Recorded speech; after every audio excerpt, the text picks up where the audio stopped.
Hello दोस्तों, कैसे हैं आप सब। मैं हूं शौर्य और आप देख रहे हैं शौर्य कंप्यूटर। तो दोस्तों, आज यहां पर हमने स्क्रीन पे एक सैलरी स्लिप को क्रिएट करा हुआ है और आज हम इस सैलरी स्लिप की कैलकुलेशन किस तरीके से होती है वो यहां पर सीखने वाले हैं।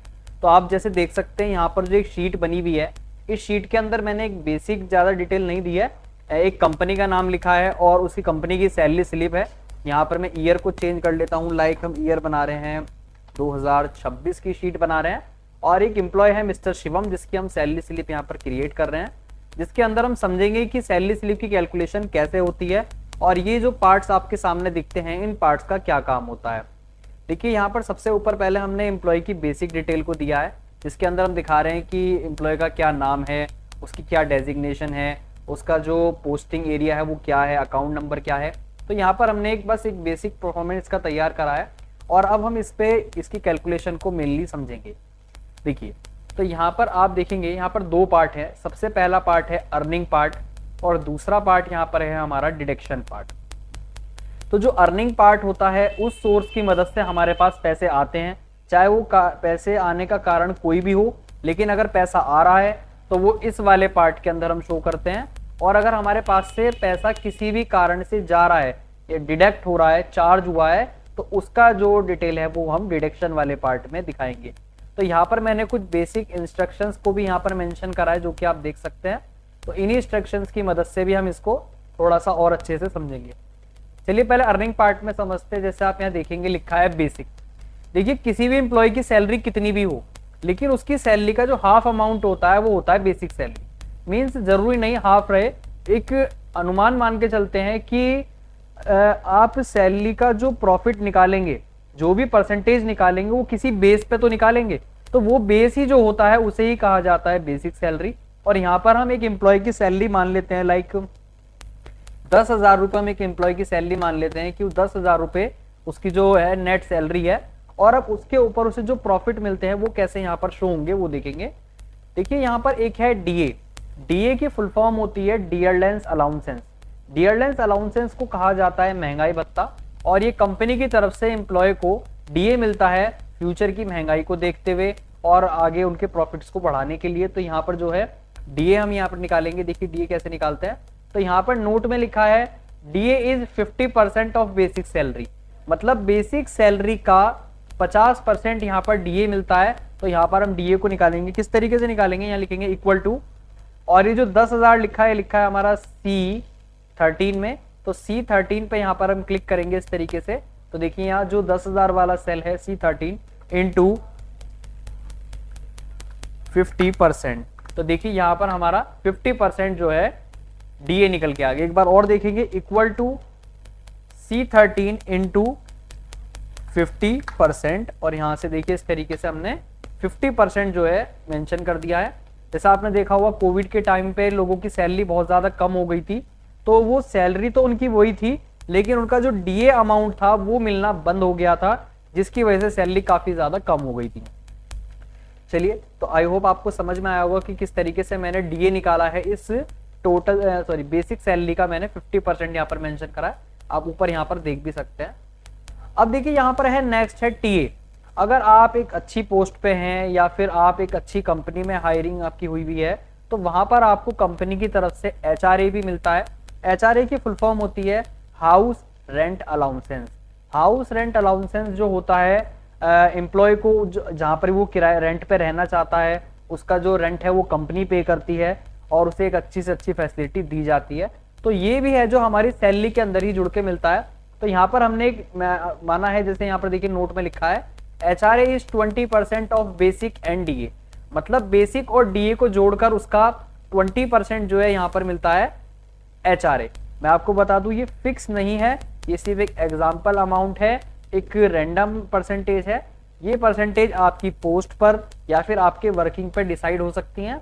फिर भी यहाँ पर जो है अगर मान लीजिए हमें ये एचआरए निकालना हो, तो एचआरए जो होता है हमारा बेसिक सैलरी और डीए को जोड़कर जो भी अमाउंट आता है उसका एज परसेंट मिलता है जो भी होगा। तो यहाँ पर सबसे पहले हम इन्हें जोड़ लेंगे। जोड़ने के लिए करेंगे equal to sum bracket start.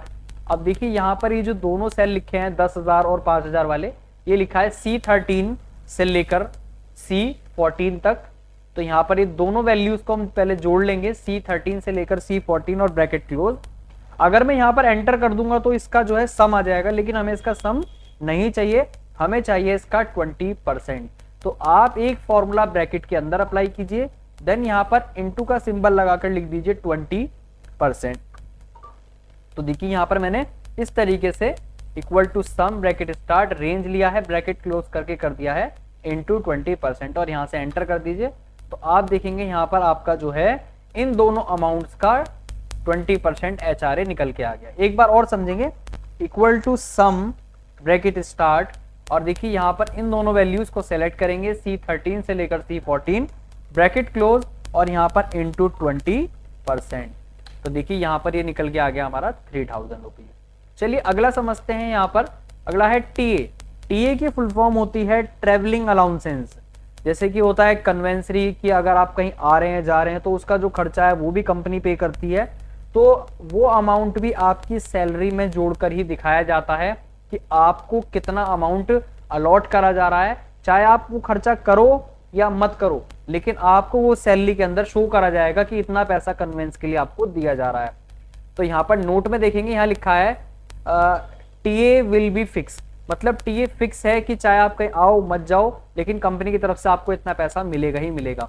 बहुत कंपनियां क्या करती हैं, जैसे 2000, 3000, 4000 रुपए जो है वो एक अमाउंट बांध देती हैं और आपको एज पोस्ट के अकॉर्डिंग जो है आपको पे करती हैं कि भैया आपका इतना कन्वेंस तो अगर हो ना हो हम आपको इतनी अपनी तरफ से देंगे जरूर।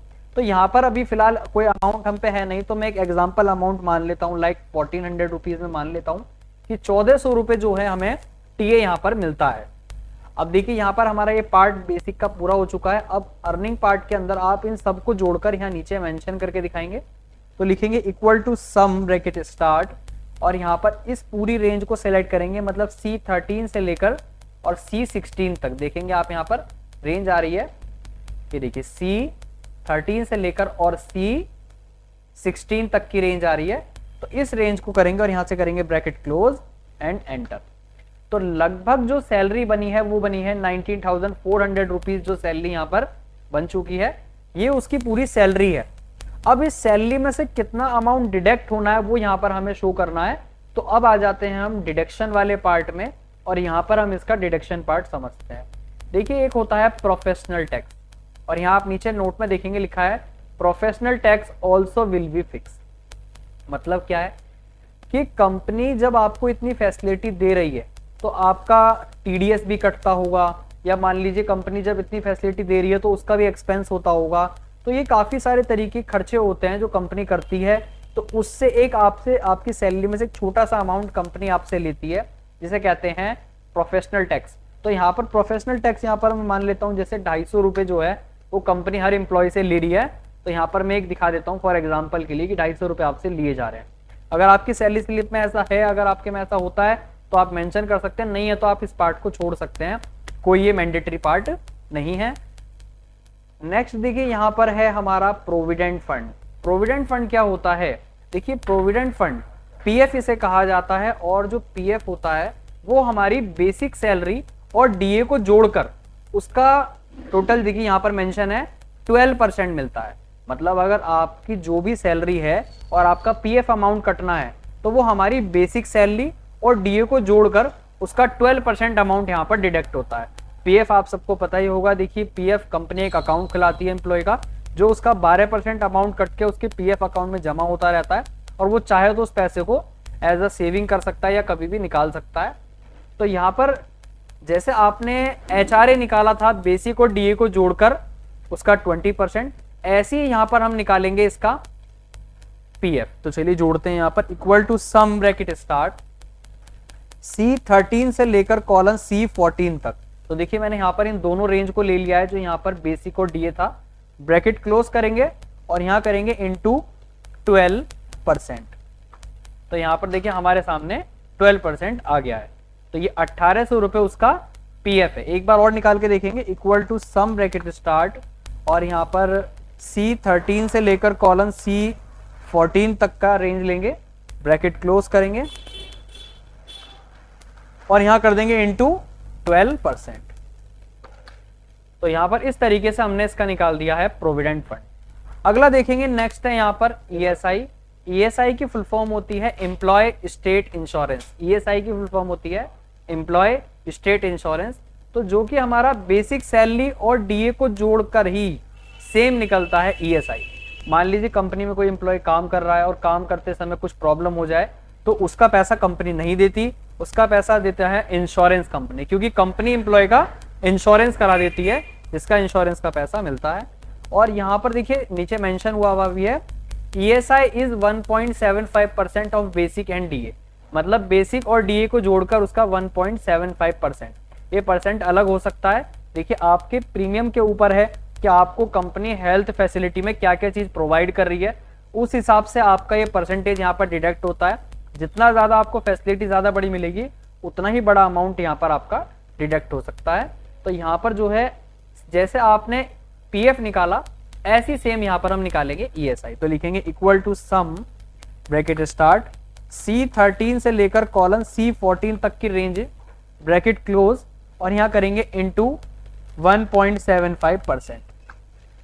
तो देखिए यहाँ पर हमने जो है इसका निकाल दिया ईएसआई। एक बार और समझेंगे, equal to sum bracket start, दोनों अमाउंट्स को सेलेक्ट करेंगे ब्रैकेट क्लोज इनटू 1.75%। एक फॉर्मूला ब्रैकेट के अंदर रहेगा और एक फॉर्मूला ब्रैकेट के बाहर रहेगा, यहां से कर देंगे एंटर। तो ये हमारे आ गए हैं डिडक्शन। अब यहां पर आप टोटल डिडक्शंस को यहां टोटल कर लीजिए, equal to sum bracket start. ये देखिए E13 से लेकर और ये लिखा है E15 तक की रेंज है, तो आप इसको इस तरीके से सेलेक्ट कीजिए ब्रैकेट क्लोज और एंटर। तो ये देखिए यहाँ पर दोनों चीज हमारे सामने निकल के आ गई है, टोटल अर्निंग भी और टोटल डिडक्शन भी। अब नेट अमाउंट किस तरीके से यहाँ पर शो करना है, ग्रोस सैलरी कैसे दिखानी है, उसके लिए आप क्या करेंगे, टोटल अर्निंग में से टोटल डिडक्शन को माइनस कर दीजिए, जो कि आपके सामने यहाँ पर प्रॉपर सैलरी आ जाएगी। तो क्या करेंगे, इक्वल टू टोटल सैलरी मतलब C17 में से माइनस कर देंगे हम E17 को, मतलब टोटल सैलरी में से टोटल डिडक्शन को माइनस कर दीजिए, तो आपके सामने यहां पर नेट सैलरी शो होके आ जाएगी। एक बार और देखेंगे, equal to total salary minus deduction. तो ये हमारे सामने इस तरीके से अमाउंट निकल के आ गया है, जो कि हमारा एक प्रॉपर सैलरी का अमाउंट है। और इस तरीके से आप एक सैलरी स्लिप को प्रॉपर तैयार कर सकते हैं। इसमें बस अब आपको छोटे छोटे चेंजेस करने होंगे। जब भी आप किसी इंप्लॉय की सैलरी स्लिप बना रहे हैं तो जस्ट यहाँ से आप अमाउंट में कोई भी बदलाव कीजिए, तो डायरेक्ट आपका जो मेन आंसर है वो इफेक्ट होगा और आप इस सैलरी स्लिप को इस तरीके से क्रिएट कर सकते हैं। आपको वीडियो अच्छी लगी होगी, अगर वीडियो अच्छी लगी हो तो प्लीज़ वीडियो को लाइक कीजिए एंड ऐसी वीडियो देखने के लिए हमारे चैनल को सब्सक्राइब कीजिए। Thank you.